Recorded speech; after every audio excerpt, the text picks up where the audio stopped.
People were not happier in the old days. It's a myth. Sam Altman at OpenAI just funded a study where they had 3 groups. One group where they gave $50 a month to. The next group they gave like $1,500 a month to. And the third group they gave $5,000 a month to.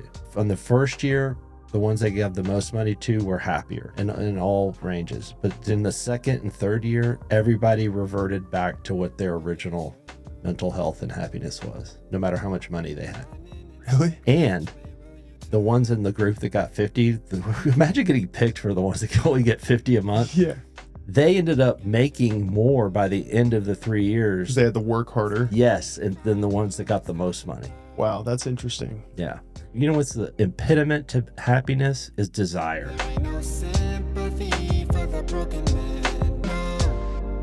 I wish I was more grateful. I'm so down all the time. I need to be more grateful. I'm like, I have a great life. But, you know. Being grateful is kind of, you have to work at it. Like you have to actively, it doesn't come naturally except to some people. And those people are really irritating. Where they're just naturally grateful for everything. It's like, God, you know. Stop being so happy. Yeah, just stop. Have some anxiety for once. Yeah, you have to work at it. I fall into that loop where I'm just like, world's against me. Yeah. I hate everything. God, you know, everything's going wrong. My dog's so old. And then you have to force yourself to be like, oh my God, I have a great life. What am I talking about? Like, just, it's similar to people who only work when they're motivated. Like motivation is horrible. You cannot live off of motivation. You need to live off of discipline. Yeah. You need to work when you're not motivated, and that's how you build discipline. If you only work when you're motivated, then that's like 1 day of work every week. Yeah. The best thing to do when you're not motivated is to start whatever you're putting off. Like today, like I know I have to write an article before 4 a.m. on Monday morning, and it's Saturday afternoon, but I found the topic. I found all the sourcing to the topic, and that's it. I haven't even really started. I haven't written one word of the article. But now that I have, you have the structure, all the structure, tomorrow I won't have any problem knocking it out. Yeah. And so a lot of times I wait till Sunday afternoon to start, and then I'm fucked. You know, but that's good. That's why you said deadlines are very important. Yes. They say like when you get close to a deadline, you just click. Something clicks, you automatically just get into flow state. Right. Like if I had, when I was in college, if I had an essay due in a week from now and I tried to work on it that day when I had 7 days, it would be so hard for me to just get any words down. But if it was due in 3 hours, I would be cranking it out. That's why you just set false deadlines for yourself. Yeah. You know, like that's what I did today. I was like, you don't have to finish the article, Harry. This is what my brain's telling myself. Yeah. Come on, Harry. You don't have to finish the article. Just sit your ass down and just get an idea of what you're going to write about. And then that's all you have to do. And then that way your whole weekend isn't screwed, because otherwise I'd sit there and dreading and have anxiety about it all weekend. And then I'd start at Sunday night, and then it ended up being not a great article anyway. I think one of the problems that I have is when I finish a big project, I feel like I deserve some sort of celebration. Mm-hmm. I think that people who are different, the 1% that makes it and are successful, is when they finish that project, instead of celebrating, which inevitably leads to like depression and anxiety, that celebration, because then you celebrate for a little too long and you're behind. When you finish a big project, you immediately should just, what's the next one now? Yeah. And start working on that. Right. But then there's the question of when's the time of leisure? None. Just never. Life is toil. I guess if you don't want to be anxious, you just don't have leisure time. Right. It was like when I was on the hike, I did 58 miles and it was so hard and the bugs were horrible and the dehydration and only eating dry food and granola for 4 days. It was miserable, but I was never anxious. And I think it's better. Yeah. Better to be somewhat miserable in work and something that's difficult, but you're never, like, anxiety is the worst. Anxiety is worse than depression, I feel like. Well, the two go hand in hand, but yeah. You know, depression, I'm feeling like sadness. You know, I'm not like uncomfortable. I'm just really like sad, and that sucks. But anxiety, you're like nervous, jittery. You can't do anything. Yeah. I guess anxiety and depression are very similar, so that was kind of stupid to say, but no, they're different things. But when they're in combination, man, it's terrible. Yeah. For me, the one wheel, whenever I start feeling anxiety, just get on my one wheel, take a ride. It usually subsides it by the end. And Yeah. don't take headphones. Well, I listen to music sometimes, but like today, I just leave the headphones at home and just have your own thoughts. Yeah. Think about shit. Mm-hmm. You know, they say if you're ever in a rut, if you're studying or working, if you just get outside and take a break, your Yeah. brain just completely like resets. A little bit of a break can just do wonders. Like it's especially like in math. When I'm working on a math problem and I just get so frustrated and stuck and I have no idea what to do. I'm going through my book. You just take a deep breath, go walk your dog for 10 minutes, get a big glass of water, come back in, sit down. You can just be like, oh, that's how you do it. Yeah. And that happens so much more often than not. Truth. A good break. That break doesn't mean watch an episode of The Office. Right. That break doesn't mean go on TikTok, because then it makes work that much harder because you had so much dopamine. And then when you stop the break, you're like, fuck, back to Right. this. A simple walk doesn't really grant you that much dopamine, but I think it gives you endorphins, which is a little bit different. Dopamine is almost like something that happens with instant gratification, but endorphins is something that you actually kind of have to work for. Yeah. And that's the difference. And I think it's really important to separate the two because a lot of people get the two mixed up. Endorphins is something you get to taste the fruits of your labor. That's right. Dopamine is just instant gratification that you can get anywhere, but it's very temporary.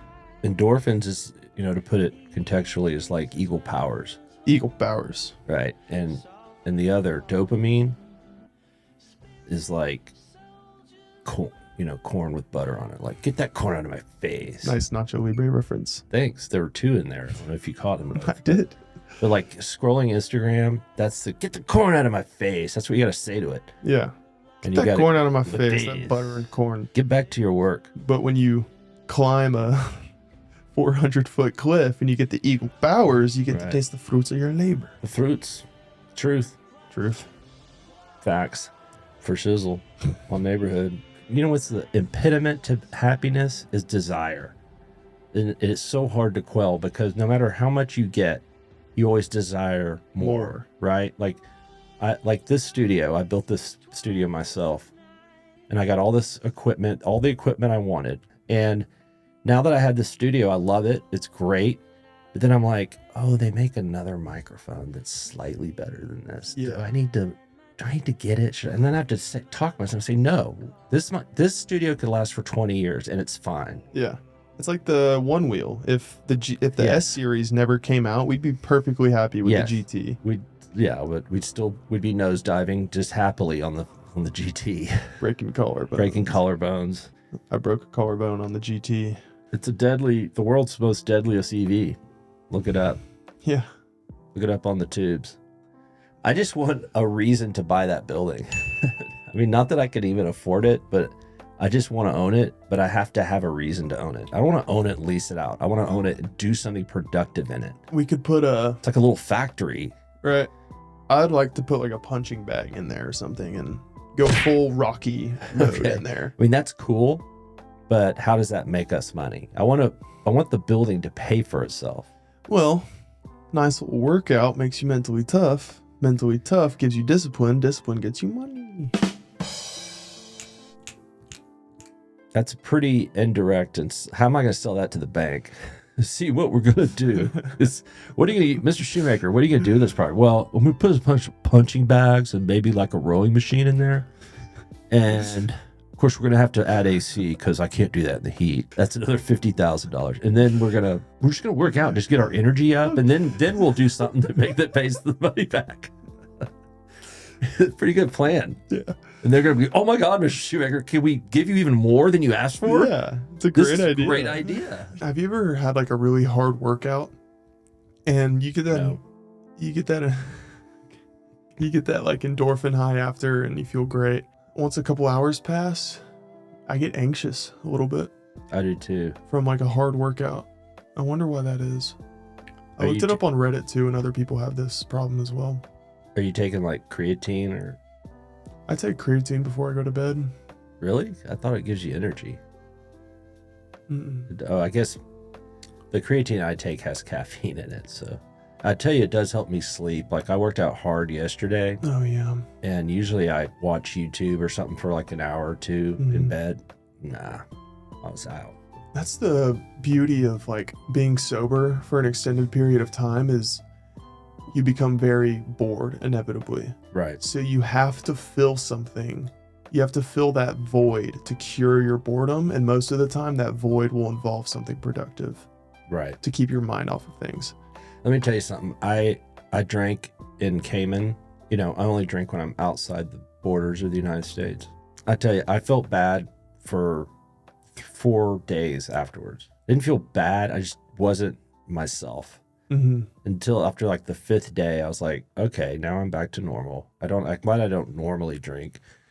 I just feel so much better. I don't have any craving to or want to even drink. Yeah. It's not worth it unless it's going to be a vacation where it's like I'm on a little bender and, you know, I can have fun on the beach or whatever. Yeah.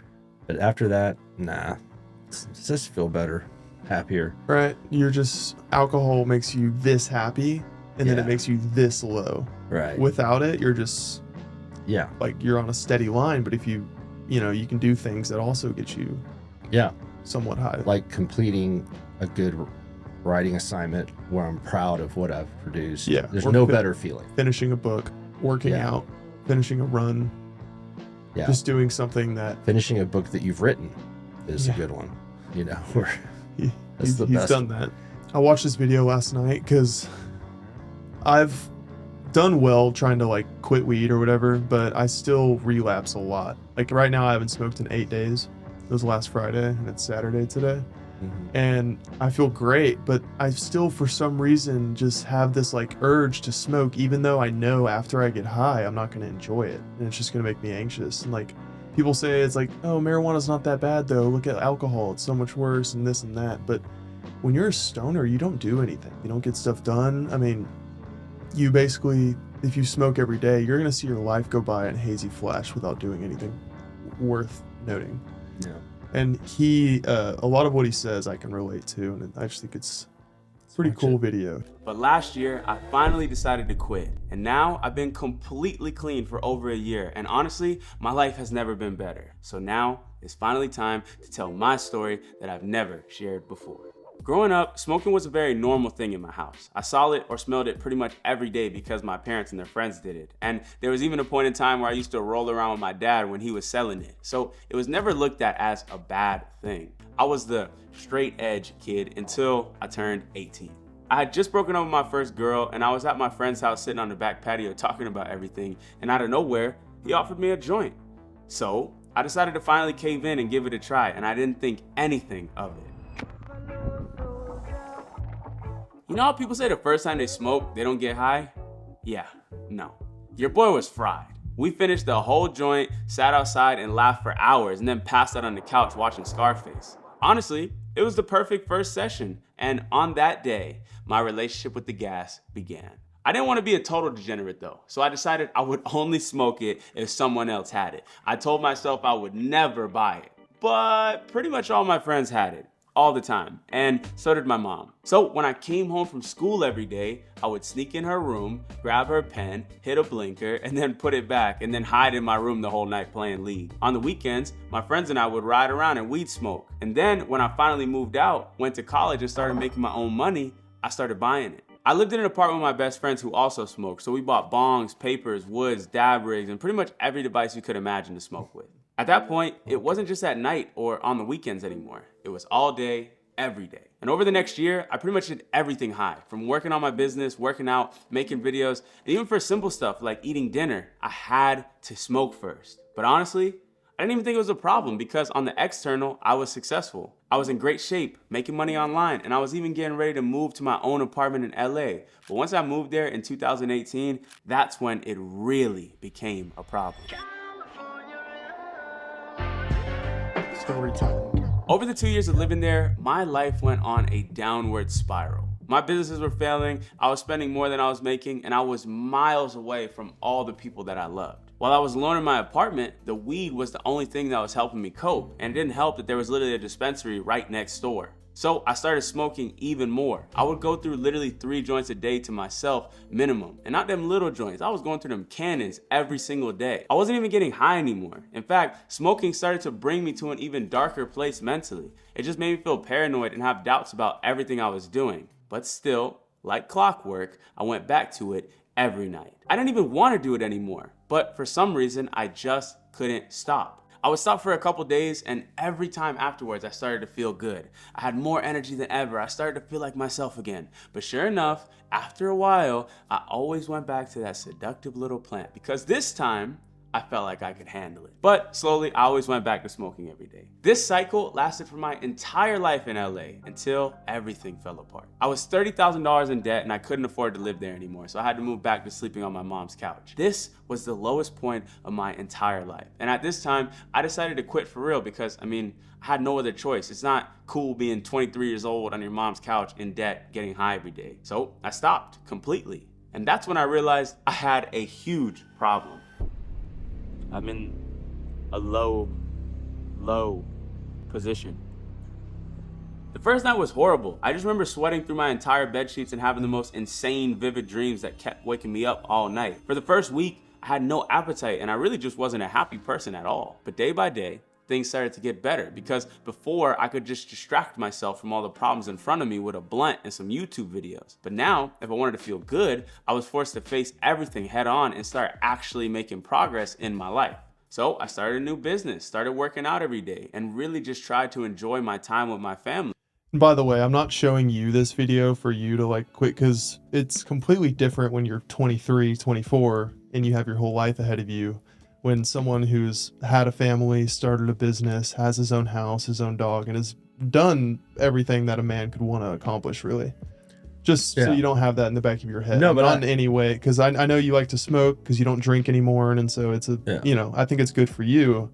I think it's a little bit different. I'm just showing you this for my own personal. No, I thank you for saying that. I get it, but I can relate to it because, like, I now try and only smoke in the evenings. Because if I do smoke in the morning, which is a great time to smoke, it's the best. It's the best. Wake and bake, and then work out. Like, it's such a good feeling. That. But then 3 p.m. hits and you are groggy and tired, and nothing seems appealing except more weed and more entertainment, really. Yeah. And unsurprisingly, in my first month of quitting, my business had made over $10,000 in profit. I felt alive. I was truly happier than ever before, and for the first time, I felt free from the grasp that it had on me. And I discovered that it was really holding me back so much because over the next 6 months, I moved to an apartment in Miami, started my YouTube channel back up, and grew my business to hundreds of thousands of dollars in sales. And then to celebrate everything, I went on a trip to Jamaica with my dad and my sister. Not my best idea. Literally, right when we got off the plane, my dad's friend picked us up and had a joint rolled and ready to go for us. It's Jamaica after all. At this point, I was doing really well in my life and I was 6 months sober. So I told myself I earned the right to just hit it once. I could definitely handle it this time, right? So I smoked that day and the next one and the next one because, well, we're in Jamaica. I said, I'm only gonna do this out here. It's only for vacation, so it doesn't even matter. Maybe you know what happened. I only drink in Cayman. Yeah. It's the exact same story. We get to the hotel where we're staying. It's like, there's a full bar in our suite. And you know what? I'm just going to make a drink. It's just a trip. And then you felt shitty all week. It went on a bender. Like I went on a kind of a complete bender. And then when you get back, it's like, reality sets in. It was a rough week last week. Yeah. The first night I was like, why am I sweating in bed? Like, why can't I sleep? And I was like, oh, right. Yeah. That's why. When I got back home, it only took about 2 weeks until I was back to being a daily smoker. It was like all those 6 months of progress went down the drain instantly. And deep down inside, I knew I was doing the wrong thing. In fact, quitting weed was one of the things I was the most proud of in my life at this point. So when I started again, I kept it a secret from everyone. And the cycle began again. I would quit for a couple days or weeks and then always go back or try to do something like smoke only CBD because it's not actually smoking. So on August 22nd of 2022, I decided it was time to quit for real. Let me break down how I quit and finally kick this habit from my life for good. It starts with the first 30 days, which were without a doubt the hardest of them all. If anybody ever told you weed was not addicting, they have not smoked enough of it, or they're probably still addicted themselves. If you smoke like I was smoking, it ain't easy to quit. The first thing I did was literally get rid of everything I owned to smoke with. All my weeds, papers, blunts, grinders, trays. I even threw away every lighter in my house. That way, if I wanted to smoke, it was really going to be a mission to do it. I also made it a priority to avoid any situation where I knew I would be around it. And this time, I faced the same problems as before, but now they were even stronger because I was smoking a lot more before I quit. Every day I had intense cravings to smoke because I knew if I did it, it would make these things go away instantly. And I felt like I was becoming so successful even while doing it. So why stop? Like, is it worth it? This is the question I would ask myself every single day. If I could describe my first month of quitting, I would use one word: doubt. I felt like I was less creative without it. I didn't feel happy anymore. I felt like my conversations weren't as good. I thought that the weed was what helped me with all of these things in life. Being high was my normal state of mind. And day by day, I started to see what it was like to feel my real emotions again. I felt like I finally had a clear head without all the brain fog and 24/7 anxiety. When I used to smoke all the time, it always made me second guess myself in conversations. And when I would say something, I almost immediately doubted if I said the right thing. This went away too. My conversations became so much more meaningful and present with my friends and family, and my confidence went through the roof when I was speaking. One of the worst parts about weed was that it made me comfortable sitting at home and doing nothing. It made it something. But after I quit, I felt like I had all this extra free time in my day that I literally didn't know what to do with. And that's when I realized those were the times I was smoking the most. Instead of actually getting out and doing the things I wanted to do, I was just using it to fill the void of boredom or avoid doing the shit I actually needed to do. So I knew to stay sober, I needed to stay busy. I found out that everything I was searching for from the weed, I found from being sober. And in the following months, everything in my life started to get a whole lot better. After month 1, I still had some cravings, but they really went away a lot because I started to fall in love with how I felt without it. It was almost like everything in my life got better instantly. I didn't realize how much weed was fucking up my life until I actually quit. Instead of struggling to sleep like I used to every night, I was falling asleep faster and waking up with more energy than ever before. I used to feel so groggy in the morning, but now I started to feel clear and ready every day. It was like I had gone through the worst month of my entire life, and then God blessed me with the best one to show me that the struggle was worth it and to remind me that I was on the right path. I was so proud of myself for being stronger than my temptations and coming out on the other side. So I'm promising you, if you can get through that first month of quitting, the other side is magical. And it was at this point that I knew I would never look back. And now I've been sober for over a year. And to me, it's one of my greatest accomplishments because there was a time where I genuinely did not think it was possible. Now, everything is not perfect or anything like that, but my life has truly become so much better. And of course, I still have cravings to smoke sometimes, and maybe there will be a day where I do it again, but I know now that I love how I feel with a sober mind much more than I like being high all the time. Isn't he a good content creator? Yeah, he really is. The brain fog, and I thought the most compelling part was that he felt like he's present in all of his conversations with his business partners, with his friends and family. When you're high on weed, you just say something and then you second guess yourself. It's like, wait, was that weird? Like you never know what's weird or not. You second guess everything. Right. If you're trying to build a life for yourself, grind, make a career, I think weed is really not working for you, right? I mean, it's not. Oh, it just makes me depressed and down on myself because, like he said, I'm in that loop right now of quitting, doing it again, quitting, doing it again. Remember, I mean, you know this. Yeah. I've been doing this for 2 or 3 months now. He's inspired me. I'm putting my weed away for a while. The boredom sucks, but like he said, just like you pick up new hobbies, you read more, you just be productive. You fill that void of boredom with something that'll make you a better man. Right. I need to fill the boredom because that right now my hobby, if you want to call, other than One Wheel, is to sit on my Barca Lounger and watch YouTube videos and get high. Yeah. That is a terrible hobby. Right. I need to learn, there's a golf course across the street. I need to learn to play golf. And the thing is it would be beneficial if you were taking in a lot of that information that you were watching on YouTube, because I know you watch more informative than entertaining videos. Right. But the thing is when you're high, you don't really retain that much information, so it's almost just a waste of time. I don't do any other drugs besides weed now, but Well, alcohol sometimes, but and nicotine Nicotine don't count. and heroin and crack. But you know, if I kick this addiction when I do, I just think I'm going to be so much smarter and more productive and just be a better person overall. You know, when I'm your age and if I've accomplished everything you have, then I don't think it's as bad to take a hit of the pipe every once in a while. But then again, even so, if I'm 55 and I still want to become smarter and better, because 55 is not that old, you know, you still got another half century. You know, you're halfway there through life. So it's like halfway. No, I don't want to be high all the time. I mean, I'm not speaking for you. I'm just saying. Well, no, when I think of it, I still have 7 employees that I have to make sure that they're taken care of. I got to grow the business just so that they can have raises. Mm-hmm.